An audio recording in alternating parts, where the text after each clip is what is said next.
Kibuuzo kinene nnyo.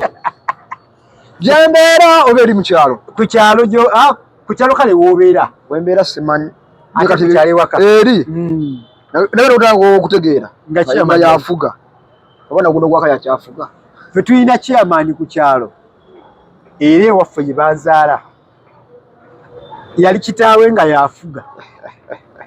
Kitaawe bwe yavaawo omwana n'akola omusika wa taata. Wa taata yasika musaayi. Omusika yasika musaayi n'akwata entebe ey'obwa chairman ku kyalo. So kati David Lewis Mulongo yavudde n'agamba twalanizako abalabe b'emitu gyaffe Ebron Media wamu ne Focus TV mwebale gyonna gye mutuusaako kyamaanyi nnyo olututeekayo akantu gwe n'ojja n'okalaba. Tuzze ne leero tunyumyemu ku mboozi zitambula mu ggwanga naye nga tunatana kubambagana nsonga zino nakusaba omukugu wange omummanyi profesa asooka bambulizeeko oluvannyuma lukume tubambagana ensonga. Oliyo yaŋŋambye esebo musajja nga ebitiibwa akuwa bingi nanti obigwanira kiba kisukkiridde wabikolerera naye ntwebaza abagoberera emitimbagano gyaffe gino era nga ye buli otubaako ke tusuddeyo notification nejagamba nsooka kalaba ekyo mukola kyamaanyi nnyo abali ku Ebron Media abali ku Focus TV buli otuteekayo akantu n'okakonamu n'okalaba ate waliwo omulala akalaba because oli mukalaba tereevu. So kituwa amaanyi naffe okukomawo ne tubawanga updates eno tujja gituuma top story of the day. Wow. Story egaggadde ey'olunaku era abalaba emitimbagano gyaffe gino bagirindenga tukwata ku story ezo zonna ezibeera mu lunaku zitambudde mu ggwanga netulondamu esukkulumye mu zinnaazo tuba nga tugitemaatema okusinziira engeri kiffe gye tugirabamu. Njogero kijjukiza abantu nti sifa basinga otegeera era bye twogera ndowooza zaffe zitulanzibwako nga ffe ng'abantu. Igwe awakanya oba gwe alina endowooza ey'enjawulo ku yaffe genda mu comment section eri open. Teekamu. N'ekirala emikutu gino gikyali open eri buli muntu alina endowooza eyiye. Otukubira essimu n'otuyita n'okola interview. Tereevu. Ne tukola interview naawe n'oyongera okunyonyola abantu. Omuntu yenna alina story ng'eyokya story nga nnungi nga wandyagadde ogisharingako n'abantu. Enamba kwe ziri ku screen tukubireko otugaye bannange njagala kunkyazaako bannange nyina story gye njagala okukola ki okwogerako tujja kukukyaza freely tujja mu mukisa tujja kuwa omukisa alabika ku ntinde gagadde. Exactly. Wow. So nze Ade Wilberforce Sekime Muyanja era nga ndi musimu okubeera nga ndi wano nammwe okoze n'akambogoza tubambage tumeteme ensonga agambako waliyo muzeeyi wange yaŋŋa sajja akagambo tubambage akajjeewo nakulira mu bajjajjange era abaana bakulira mu bajjajja baabwe balinaako enkizo mu nnimi zino ze tukozesa tusuulamuko obugambo obwenjawulo. Nyina kyali wange bamuyita Bone kimanyi kuoli olaba kyali wange oyo yakula ne jjajjaawe naye era mba mwogera emboozi y'ebigambo byasuulamu buli bunnansangwa olulimi olugagga akugireko ku ngero n'ebisoko ebyo bigenda kusinza ku mboozi gye mulimu nakoonayokko. So abantu abakula ne bajjajja baabwe ako kantu kankizo bakalina. Ki ekiriwo leero? Tubale tuli awo ku mitimbagano. Yes. Abule nisano okuyitaayita olukiiko lw'abannamawulire oba press conference ekavule omukulu Joel Ssenyonyi ssaabawandiisi wa Nuupu ow'ekitiibwa Lubongoya n'abakulembeze abalala nga batemaatema ku nsonga eziriwo. Kati gwe ng'omukugu wange kuba kamera zaffe zikulabyeko nga nawe gy'oli kibadde kitasobola otemeetemeramu abalabi baffe abatabaddeeyo abatalabye. Okay. Butereevu gwe ali mutulaba onawo osinzidde okulaba ali mu Uganda, East Africa ne Africa wamu ne diaspora mukola kyamaanyi okubeera nga mulaba kati ffe nga bwagambye nti okusinziira tusunsula ku ebyo kubanga press conference tutola almost 2 hours and above kati sobola gimenyamenya wano mu ddakiika 25 oba 3 olwa kye tukola kwe kugiramu ebyenkizo kwe kugiramu ebyo bye tugamba nti at least bino omuntu yenna yandibadde aleetaaga obimanya.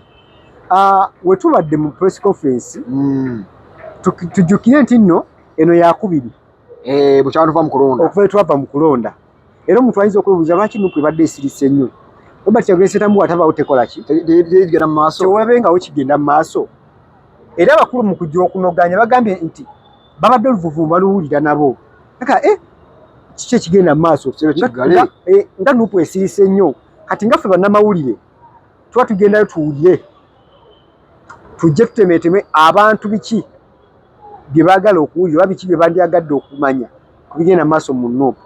Ekisookera ddala tetuyinza kubuusa maaso okujjukiza abantu nti pulezidenti wa Nuupu akyali mu kubeera nga yeekwese ali mu ddukadduka okumala ennaku ezisukka mwana.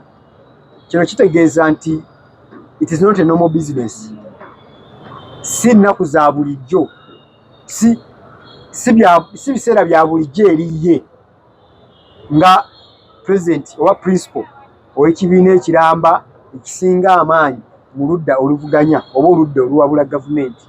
So olunaku olwaleero bazze okulabako okubeera nga bagala okutegeeza bannansi ku butya state kimwe bali bayimiridde batya politikali bayimiridde wa buli omu adakyebuuza buli omu ng'ayagala kwebuuza buli omu ayagala kumanya Nuupu ezzaako ki after all these things biwedde bennyamivu olwabiki ebigenda mu maaso omuwagizi ali eri ekyanamukaaka owa Nuupu kiki kyazza okwegamba yeebuuza kiki tuzzaako already abakulu baalangirira dda nga si bamativu n'ebyava mu kulonda.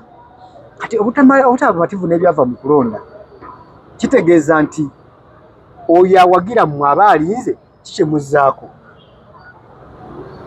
Speech esoose ebadde eri official oba ebadde eyabakukunavu abadde omukulu SG David Louis Rubongoya ng'agezaako okuttaanya ku biki ebigenda mu maaso. One ayogedde ku Kiba Kalulu ekyakudde ejjembe mu bululu bwonna okuva waggulu ku bwa pulezidenti mpaka eno wansi ku bakansilas n'agamba nti omuntu yatuuka n'okutuuka ng'alina DR forms ze nga tasobola kukola ki alina zikukusa bukukusa yes nga ntuufu naye nga tesobola kweyimirira. Kitegeeza nti akalulu nga ke baavaamu oba ketuvuddemu si ka bulijjo. Era navayo n'agamba nti bo ng'ekibiina balina emitendera gyali ena omwali okabanja omwali okanoonya okanoonya kyakolebwa ne bagenda mu kalonda ekikolebwa ne bakalonda ne bagenda mu kakuuma ne bakakuuma newankubadde mu nkomerero y'okakuuma ne bitagenda bulungi. Kakati navayo natanya n'agamba nti ensonga enyuma bannayuganda emitwe naddala abo abawagizi b'ekibiina kyabwe beeba abagamba nti ey'okabanja etuuse ku ki. David Louis Rubongoya SG avuddeyo n'ategeeza bannayuganda n'abagamba nti okabanja it is a process. Okabanja it is not a one day deal. Tetugenda kuva buvyeri nti tukabanja tugwe bugwi tukabanje. Agamba nti kigambibwa oba nze kotinga bigambo byakozeseza nti tekigenda kubatwalira lunaku lumu. It is a process era ng'ekibiina ne bannayuganda abawagira Nuupu gye bategeera obulungi egenda mu maaso. Abasinga okupika ekyokubanja ekyokugamba nti nga tebali mu kabanja si baabwe abibiina birala nti Roni omuntu ali mu kugamba nti Nuupu nga tebanja Nuupu nga terina kyezzaako si muwagizi. Nti omuwagizi waabwe owa Nuupu bwe bagamba nti bali mu kabanja oba okubanja kugenda mu maaso yasobola okukitegeera era agambe nti it is a process which process needs time oba takes time. Okuva tutandise okubeera nga akalulu kawedde okulangirirwa era ne balangira bwe bagadde it is a process etagenda kuvaawo leero. Kitegeeza ki nti tusuubire bo ng'ekibiina okutuuka ku kinyusi kyabwe kuba bagambe bamativu nakyo ekigenda mu maaso ne bagamba nti n'ensonga yaliwo teyagwesetamu okubeera nga taliiwo tatalabika si kya bulijjo. Kati olwokuba si kya bulijjo, bwe lwaki ogamba nti Okkabanja tekukyakola ki tekukyaliyo? Agambye nti babadde mu bululu okuva 2021 bamanyi kyonna ekyaliwo era akalulu kagwa biki byonna ebyaliwo abantu babijjukira. N'agamba nti ku mulundi guno ekyo ekitali nnomo ekitali kya bulijjo kyekitegeeza nti n'erikke ey'Okkabanja nayo si ya bulijjo. So kati okufumba kw'Okkabanja kukyagenda mu maaso. Era n'agamba nti just Munnayuganda gwe beera alaati beera ng'omanyi nti ensonga tennaviibwako era ekyagenda mu maaso. SG David Louis Rubongoya afuddeyo n'ategeeza n'agamba nti Munnayuganda yenna oyo ayagala eggwanga lye ennaku zino waliwo akalulu akagenda mu maaso akalala. Oyinza okumbuuza kalulu ki? Akalulu k'obwa chairman LCK. Agambye nti emyaka mingi egivudde emabega eyo okuva ekibiina kya NRM ekikulemberwa General Yoweri Kaguta Museveni tihabulwa bazzenga LC1 ng'abantu balinga abakikwata mu bwongo nti alina kuba wa kibiina kye NRM naye nga lwaki bakikola olwedde bategeka akalulu ako ng'okulonda kwa ebbugumu kuwedde kati nga n'abantu babivaako dda era akalulu kano we kaba kalondebwa ebiseera ebisinga bakulembezanga foomu oba foomu zino ez'okwewandiisa nga za NRM. Kati nti mugenda okubeera nga balonda bwemuba bulowooza oba byakulonda bya bulijjo bya NRM tunafunayo akawamu. Abadde nategeeza nti teriiyo kalulu kalala temuliimu kamyufu kalala. Era wenkubuuliza chairman wa mukukyala afugidde ebbanga ki? Ekibuuzo kinene nnyo. Gyembeera oba eri mu kyalo? Ku kyalo kale w'obeera? Wembeera simanyi. Kukyalo ewaka? Eri. Naye otanga okutegeera nga yafuga. Oba naguno gwaka yakyafuga. Ffe tulina chairman ku kyalo era ewaffe gye banzaala yali kitaawe nga yafuga. Kitaawe bwe yavaawo omwana n'akwatamu omusika wa taata. Wataata yasika musaayi. Omusika yasika musaayi n'akwata entebe ey'obwa chairman ku kyalo. So kati David Louis Rubongoya yavuddeyo n'agamba nti ekibuuzo kinene nnyo. Gyembeera oba eri mu kyalo? Ku kyalo kale w'obeera? Wembeera simanyi. Kukyalo ewaka? Eri. Naye otanga okutegeera nga yafuga. Oba naguno gwaka yakyafuga. Ffe tulina chairman ku kyalo era ewaffe gye banzaala yali kitaawe nga yafuga. Kitaawe bwe yavaawo omwana n'akwatamu omusika wa taata. Wataata yasika musaayi. Omusika yasika musaayi n'akwata entebe ey'obwa chairman ku kyalo. So kati David Louis Rubongoya yavuddeyo n'agamba nti simanyi oba alaba gwe chairman wa mu kukyalo amazeeko bbanga ki kano ojja kasalamu banatuulira mu comment section. Chairman w'oku kyalo kyammwe amazeeko bbanga ki afugidde bbanga ki oba akulemberedde bbanga ki tebaagala kutasitampu. Chairman akugamba talina kyafunamu kuba chairman. Basula omuntu agumu omwezi. Yes. Basaba ekidduka babawa akagaali. Era nakulaga omulimu tewali makulu. Stamp. Naye tuuka okumugamba nti chairman tukyusizaamuko tuwadde ono. Stamp tukole ki?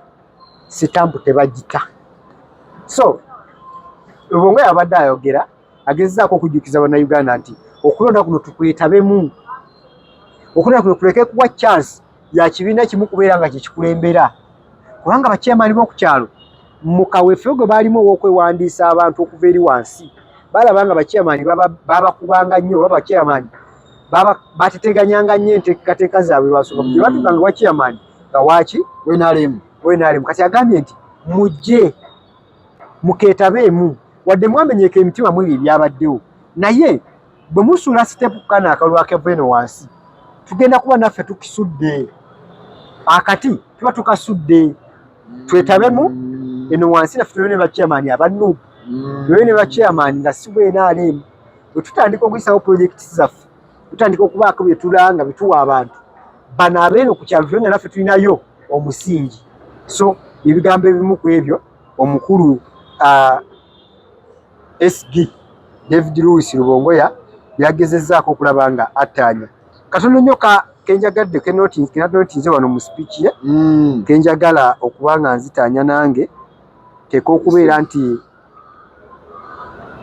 wamaze okwogera ye nga ye n'agamba nti n'awaayo omukisa oba kaŋŋambe n'ayita sijja guyita mukisa babadde bonna bateeketeeke kwogera omukisa n'aguwa omukulu gwe bayita kanso omanyi nagambye kati ebitibwa atambula bingi kanso leader of opposition omwogezi w'ekibiina ate spokesperson owokuntiko byonna naye alina byayogedde naye kasooke tumaleyo SG n'agamba n'ekirala nti omukulu Muwanga Kivumbi yakyaliddwako y'omu ku abo bakyaliddeko nga press conference sennatuuka naye n'agamba nti obumu n'okubeera nga ekibiina kikyali wamu naye kimuwa amaanyi ne gyali ewa mu kkomera era n'agamba nti ye akyali gumite ng'engeri ng'enjoga enaku zino bwekola ki enjogera yavuka eriko akyali muvumu nnyo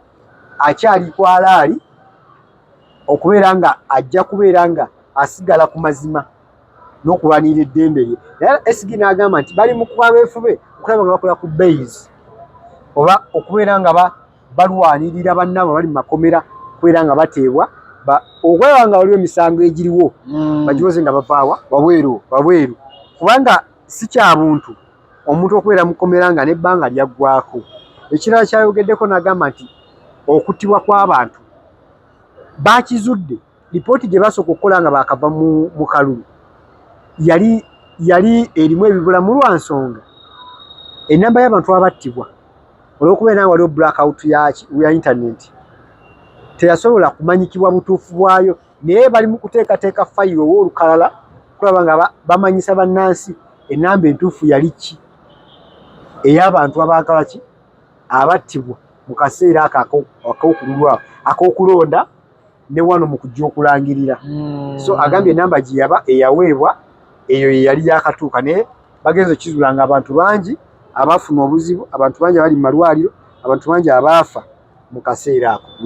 So omukulu SG Rubongoya kati Joe Sonyonyi azze kukaatiriza nnyo lwaki kulembeza bya Rubongoya nti remember babajja mu press conference they prep biki tugenda okugamba abantu bwogenda presenting aki so SG yebwazze tujje tugaane nti tugenda mayirako ez'ekibiina SG abawa ku mwanjo kati mu kiseera nga Robert Kyagulanyi Ssentamu taliwo nga principal n'abamyuka abasinga bawambibwa SG abadde wakumwanjo nnyo okulambika biki ebigenda mu maaso. So kati Joe Sonyonyi azze kulambika oba kugezaako kuttaanya n'okugaziya naye mu bimu kyayogeddeko agambye nti basaba oba bagala gavumenti n'ebitongole ebyokwerinda bive mbagirawo oba bijje security mbagirawo eri mu maka ga pulezidenti waabwe owa NUP Robert Kyagulanyi Ssentamu Magere nti bwe mugamba temulina musango nga ne baminisita bammwe abalina offisi ezinnya bwe bavuddeyo ne bakirambika ne bagamba nti bannaaye tewaliwo nnyo kyetwagaza Robert Kyagulanyi Ssentamu, then why are you still around and in Magere home? Amaka ga Robert Kyagulanyi Ssentamu tujjukire nti omukulu wa polisi yagamba tebagaliimu they're just around.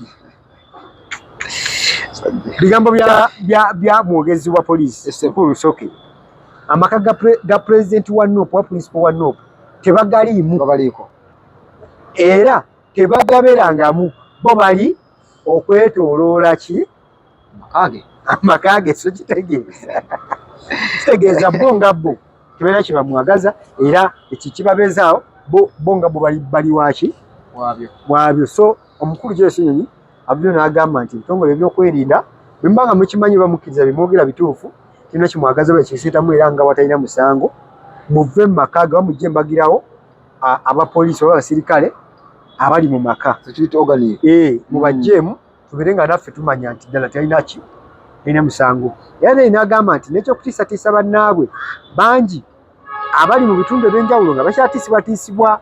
Era n'agamba nti balina enteekateeka egenda mu maaso n'okusisinkana abantu in their regions, babasisinkana mu regions zaabwe okuva ku mitendera egy'enjawulo. Gamba nga bugamba nti sub-region yeeno tulinayo gundi erida akuŋŋaanya akakiiko ako k'abakulembeze bachairman baani nga bwe babalonda, then babasisinkane balabe nga bababudaabuda n'okubagamba eki ekiddako n'okubategeeza nti ekibiina kikyaliwo, ekibiina tekigwanga era emirimu gyakyo kyatambula kyannawadde era gigenda mu maaso nga we bategeka embeera ya politics oba ey'obufuzi eby'eddembe mu nsi yattu Uganda nga bakola buli kimu kye baagala okuba nga bakola. So byose ennyonyi bye bitonotono byesobola okugamba ku ebyo byazze okutanya mu press conference.